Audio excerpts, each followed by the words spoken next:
Hello and welcome to the Q Today show for January 27th to 31st. I'm Allison Duddy and I'm one of your hosts for this show. Hello Allison, how are you today? I'm great. Good, and I'm Ron Campbell and I'm sitting in for Nate Bello. Just to remind you, our weekday program runs from Tuesday to Friday and our weekend offering runs from Friday to Tuesday. We broadcast every day at 8 a.m., 5 p.m. and 10 p.m. So tune in. And before we get into the news, we also want to remind you that we're still looking for sponsors for our program. And we also want to thank the Quesnel Caribou Observer for our news stories. And now to the news with Allison. All right. Remember, we do just give the highlights. If you want to read the full story, get your copy of the Caribou Observer or check out their website online. Our first story today is from Annie Gallant. She did a great story on the volunteer ski patrol out at Troll Resort. We actually have 12 local volunteer patrollers, each pay a $150 membership to the Canadian Ski Patrol system. They rotate through a schedule with 4 patrollers providing 56 hours of patrol every weekend. That's a lot of volunteer work. With the funds that they raised at their annual ski swap, the Troll Patrol, as it's known, recently purchased a new piece of equipment called an AED, which is an automated external defibrillator to be kept at the ski hill. They received training from BC Ambulance personnel, who also volunteered their time on use of the AED as well as CPR training. Having the defibrillator and people trained to use it means an extra measure of comfort for the public who come out to the hill, Patroller Liz Benstead said, adding that Troll's staff is also trained on the use of the machines. Benstead has been a patroller intermittently since 1975, and she goes on to describe the type of training that each patroller receives, which is actually quite intensive. It includes 60 hours of volunteer training in October and November prior to the opening of the season, as well as training specific to skiing, snowboarding, cold weather, and snow. The ski patrol receives no government funding. They provide all their own equipment, while Troll provides the hut that they work out of and ski passes for the patrollers. The volunteers often enjoy a weekend of skiing, but they do never know what they're going to face out there. Benstead also remarked that one of the biggest fears are head, spinal, or other life-threatening injuries, just due to the amount of time that it takes to get an injured person off the hill, to the road, to the ambulance, and to assistance at the hospital. It's important for the skiing public to know we're on the hill because we choose to do this volunteer work, not because we're paid to do it, Benstead said. So if you're interested in the ski patrol, learning more about it or volunteering with them, feel free to talk to one of the ski patrol members at the hill, and I'm sure they can fill you in on that. Ron. Well, that was an excellent story. That defibrillator that you're talking about, it's small enough now that most sporting events should have one. They want one at the golf course. Yeah. They have one at the ski hill, as you mentioned, and they should be having one at the arenas. I wonder what the cost is for something like that. They didn't mention it in the article. I was kind of curious what the expense would be for something like that. It is a little expensive, but I think that it's well worth any sports organization to invest in one. Handy. Yes. Well, how many times have we heard of young people having a heart attack out there on the basketball court or on the hockey ice? Exactly. And if they don't have access to something like that, it could mean all the difference in the world, right? Oh, definitely. So For the sure. sporting places should be looking at purchasing these. Moving on with the news, at a recent Quesnel meeting at the City Hall, there was a request from the Ramada Inn. The owner, Mr. DeHuga, he's the owner and operator, had made a request for compensation because of loss of business during August and September when they were doing the St. Laurent Avenue reconstruction. They put in storm drainages, new curbs, gutters, paving stones, and repaved the thing. And no specific amount was asked for. However, he did feel that the city should be looking at some sort of recompense for him, tax relief, something of that nature. But one of the things that the reporter did miss was that one of the councillors asked a question why that letter took 103 days to reach all of council. The mayor and the city manager said that they had spoken to Mr. DeHuga and asked him if he wanted it before the old council or the new council. The consensus was that he would go to the new council. However, I feel that once a letter is received by City Council, this should be dealt with immediately and not held off for 103 days, because the other event was that the fact that the election writ had been drawn, and they felt that it might become an election issue. However, the end result is that a motion was made to go to the next City Council meeting, that they reject Mr. DeHuga's request because of Section 25 of the Community Charter. Therefore, they're stating that this should be rejected and no monies should be given to him. In closing, I think that one of the reasons that we need live coverage of not only the City Council, but we should have live coverage of the Committee of the Whole, because a lot of things happen there that the general public should be aware of. Mm-hmm. Definitely. Thanks, Ron. So the Quesnel and District Community Arts Council is pleased to announce the recipients of the 2011 Gallery of Honor. In the adult category, Maggie Ferguson-Dumais and Margot Rose, as well as Noreen Halloran for the posthumous award, will be presented with their award February 3rd, beginning at 6:30 p.m. in the foyer of the Arts and Recreation Center. This celebration is taking place in conjunction with the grand opening of the new art show in the Art Gallery called Art from the Heart, and it will include musical entertainment and tasty treats. The public is invited and welcomed. The Gallery of Honor is a biannual event giving recognition to people from our community that have been instrumental in developing and supporting the arts. There are 3 categories. The first category is youth under aged 25. They had no nominations this year, so there's not a recipient in that category, but they have an adult and a posthumous award for those citizens who contributed much but received little or no official recognition during their lifetime. The month of February is always open to artists to submit their work in any medium, and the theme this year is My Heart's Desire, and the show is sponsored by Ron Paul Communications and Quality Tax Services. There's always a wide variety of pieces from mixed media, watercolor, oils, clay, wood. So go down to the rec center and check that one. Definitely, Allison. It's kind of nice, though, that we do recognize those in our community that do so much That make a big for the arts. difference. They Exactly. do. They make a big difference. I agree. Also at the same meeting that just talking about, a little late perhaps, but BC Hydro approached council in touting their new smart meters. They put on an excellent presentation, and we all know from the cry and hue from the users of hydro when the province said that we must take these smart meters, regardless of the fear that we had of radio frequency plus the huge cost to implement this program. But just a few of the highlights, a few advantages of these new smart meters. $70 million could be saved in rates in 3 years. It will reduce electricity theft, and it will also result in a lot of improved safety issues. They had a very well presented PowerPoint. They showed a lot of things, Allison, that I still remember, but I can't describe. They showed all of this to indicate these smart meters are going to be able to help them a lot in delivering the power consumption to the public. The contentious issue, of course, was the radio frequency. And it states, Hydro states, that with these new meters, they reduced radio frequency is less than the cell phones and Wi-Fi. We have those already out there too, so they're generating radio frequencies, which could affect us also. And they had a graph there indicating where the smart meter radio frequency lies with the cell phone and the Wi-Fi. And they state that the meter itself only contacts the head office for about a minute a day. So this is what they stated, and hopefully what they're telling us is true. The other thing that was brought up is there is no way you can opt out.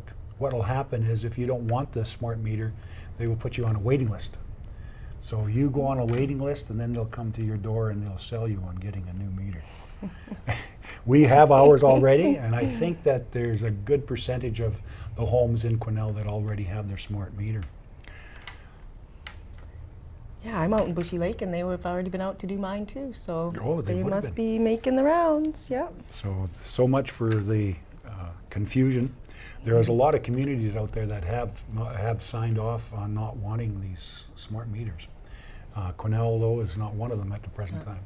I know of some people who are not thrilled about the idea, but you know, like you say, there's no chance of opting out on that one. So I guess you just have to live with it. So on our last show, Ron mentioned that the Cariboo Regional District Area B Town Hall meeting had been postponed. That meeting has been rescheduled, and they've set a new date of February the 5th at 1 p.m. And that meeting is going to be held at Parkland School. Just a recent news release indicated that at one town hall meeting, only 15 people showed up. Oh, wow. The apathy out there is just terrible. These People meetings need to get involved, you know? I mean, you can't complain if you don't get out there and get your 2 cents in. And the first thing they're going to complain about is the increase in a budget for the CRD or for the city. But if you're not out there to let the people that you elected know, it's not going to happen. So That's right. let's hope that more than 15 show up at these meetings that For are sure. scheduled for in and around Quesnel. Now into sports. The first item is our Quesnel Coraloo Clan Senior Girls AAA basketball team finished in 4th place in a recent tournament. According to the coach, Tracy Luss, the team's execution and playing impressed her, but it just wasn't their weekend. And teams from Williams Lake, Prince George, and Kamloops were in the competition for this tournament. And for scores and full results, please read the article on the clan in the Quesnel Cariboo Observer. There's a nice picture in there also. Great. So I'm really excited to say that James Gemmell of Quesnel and the Canadian National sledge hockey team are bringing home the gold medal.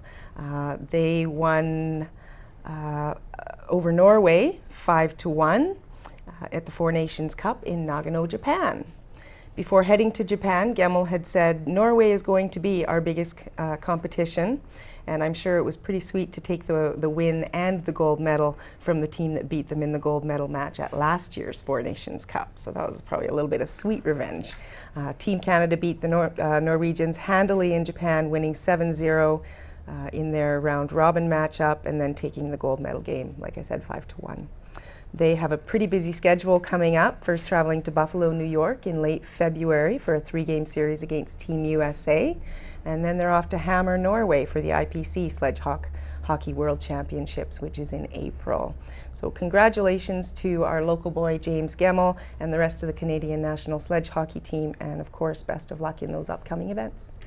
Exactly. And speaking of that, leads into my next story. James was at a Roos game.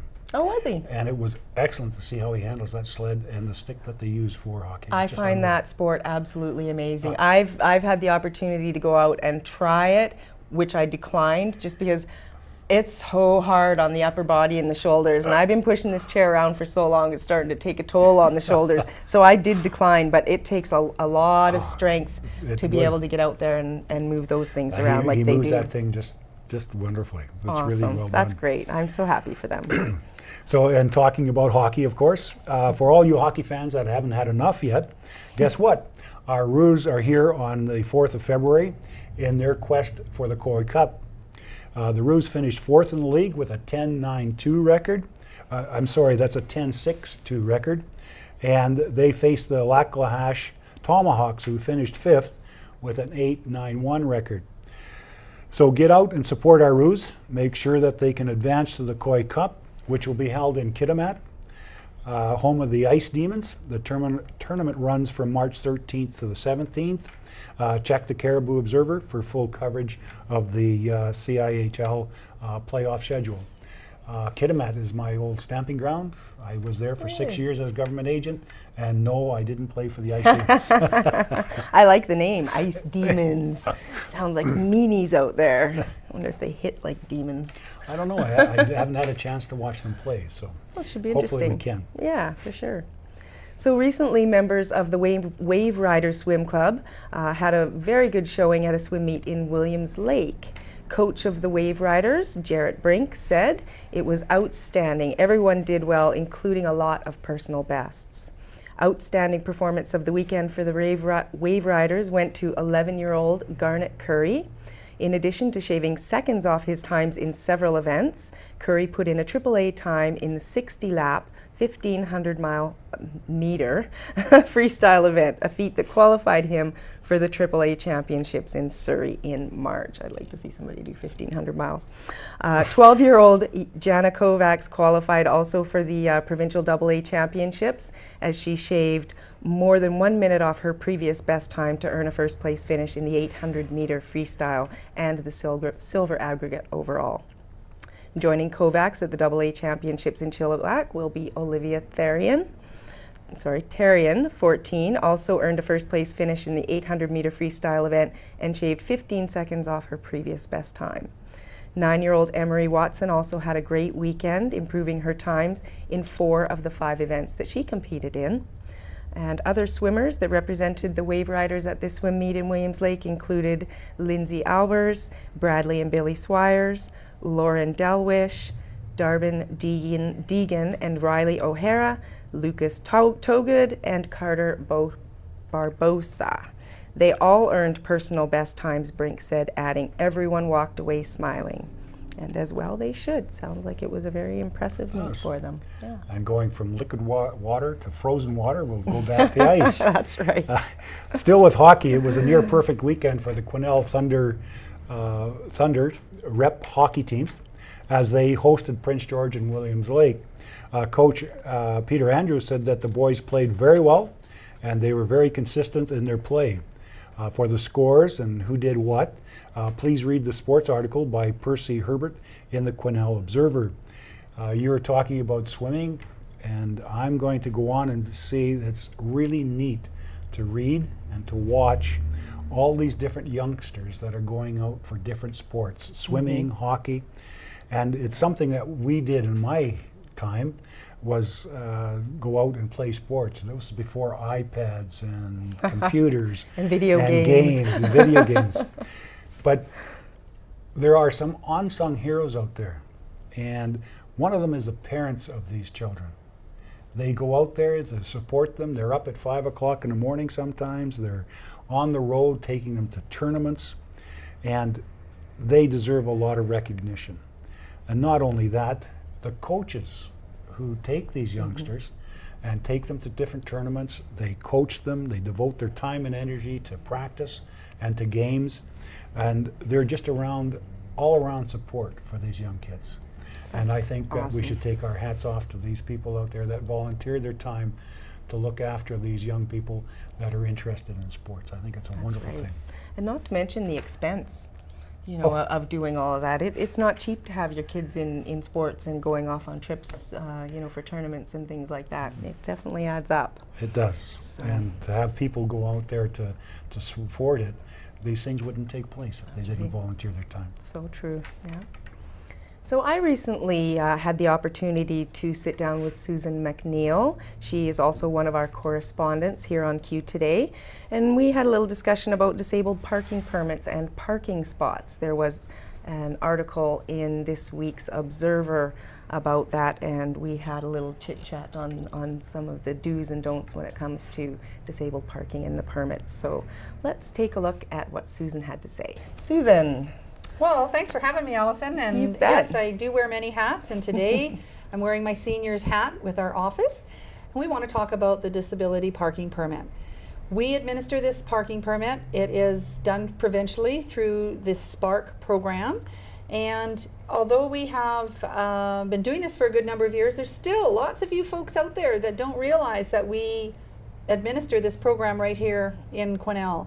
And the nice thing about that is your $20 administration fee that is actually gone up this year, province-wide, stays in Quesnel. So what it does is it helps us here in Quesnel to maintain the programs that we're looking for and that you're looking for. So one thing I just wanted to remind folks was that with the parking permit, You have to be the registered owner of the permit to actually use it. So grandpa can't be using it for grandma. Grandma has to be getting in and out of the car. Or if you're the driver and you're a disabled driver and someone's parked in that spot, you can't access that spot. So you need to go park somewhere else. You can still use this placard parking in regular parking and display it. And then what we ask you to do is when you go past that car that's parked in the disabled parking zone and they're not displaying a valid or a permit card at all, we ask that you place this little placard on their windshield.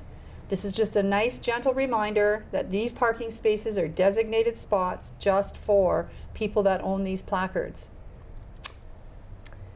One of the things that you and I were talking about beforehand, Susan, is, and you did mention that when you do it through Quesnel, the money stays in Quesnel. And I'm guilty of getting mine through Vancouver. The last parking permit placard that I got was through the Spark in Vancouver. So now that I know that the money stays in the community and goes towards accessibility projects and things like that, my next one I will definitely be coming to you guys for. So that's really good to know. And we appreciate that, Allison, and as does the rest of the community, because the funds stay here in Quesnel. Yeah. Now, another thing about accessibility I'd just like to touch on is that our group, the Seniors Advocacy Service, does help people that don't qualify on the Northern Health Connections program get to their doctor's appointments. We raise funds throughout the year. We have a special account for that. We have 5 volunteer drivers that will also help with the program. They're not paid, they're volunteers, but we do like to help offset gas because gas now has gone up so much.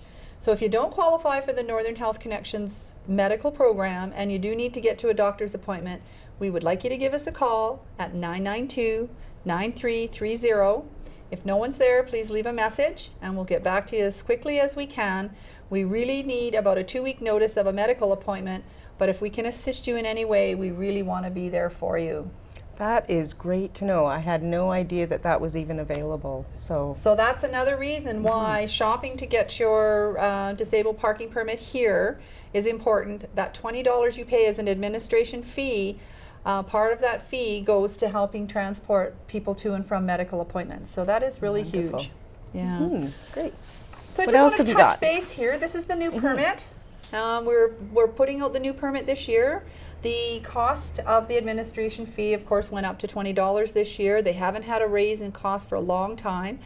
So this is the new form that the doctor's offices will have. Now we will be going around collecting the old green forms and providing them with new pink forms. So just as a little reminder, we are asking folks if they're bringing their old form in to please be patient with us. We are going to have to charge you the $20 from 2012 forward. Okay, and going to a very worthwhile cause. Now that's gone up from, I believe it was 15 before, is that correct? No, it's been 18 Oh, for a 18. few years. Okay, and so it did a go to couple 18. dollars more. So now it's a couple dollars more. So, Okay. and we thank you. Yes. Allison, talking about these disabled parking spots, have you found yourself that the width of the parking spots have a problem? Because you have to get out of your vehicle and you have to get into your wheelchair. Do you find that they're all the same, or do you have difficulties with these? That's one of the things that I find a little challenging locally, is that there doesn't seem to be a standard width of disabled parking spots in Quesnel. Some are regular parking spots that have just been made into a disabled spot, which doesn't work for me personally because I may park beside a vehicle and be able to get my door open enough to get my chair out of my car, et cetera, et cetera. But once I come back to my vehicle, that car may have moved and a big truck might be parked beside it, to the point where I can't get my door open or get myself back into my vehicle. I can't tell you, Ron, over the years that I've been in this chair, how many times I have had to ask complete strangers to back my car out of a parking spot because someone had pulled in too close beside it. And I literally can't. I mean, I'm talking grocery shopping, bag boys, just, Joe on the street. Hey, do you have a driver's license? Can you move my car for me? So that is definitely an issue. They do have some good ones around town that are wider, that make it a little bit easier. And I guess for myself, because I use these spots on a regular basis, I kind of have certain ones around town that I'm familiar with that I know work for me. But I would like to see some sort of standardization in the width, because you've also got people who drive vans and have lifts that fold out from the side of their vehicle. And there's absolutely no way that they can park in a regular spot that's just been converted to a disabled spot.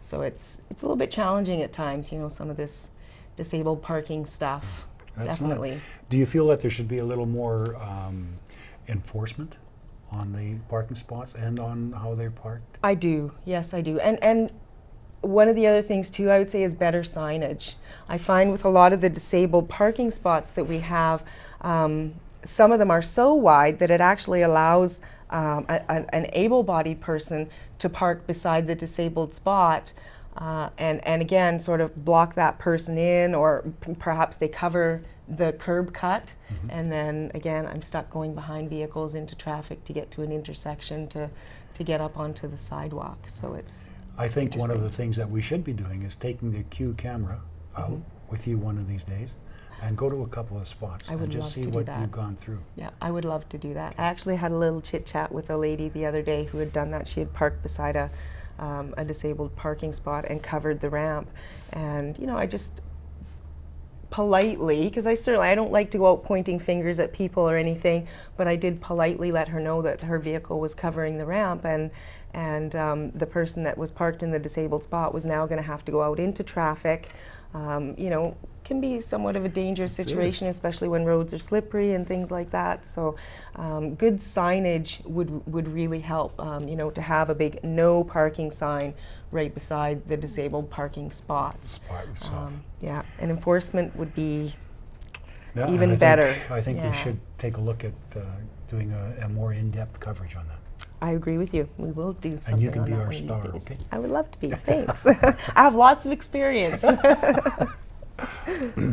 Our photo of the day is actually photos of the day. Our friend Dave Sutton has sent us some pictures of the 20th annual Gold Rush Trail Sled Dog Mail Run. Try and say that quickly. I was going to say that's a mouthful. This year the run saw 28 teams head out on Friday the 20th. The teams were sworn in as mail carriers for the event. They carried over 3,000 specifically created envelopes, the most in the 20-year history of this event.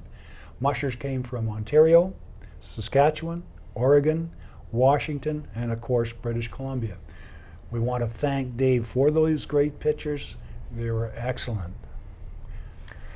Well, that is it for this show. And again, as always, if you have any comments or if you would like to be a sponsor or volunteer, contact us by email at qtoday@shaw.ca. You can call 250-992-3650, or you can call the station at 250-992-8363. Thank you, Allison. And again, thanks for watching. And remember, Q Today is produced by QMag, the Quesnel Media Access Group. Our purpose is to get a conversation going for Quesnel by Quesnel. Bye for now.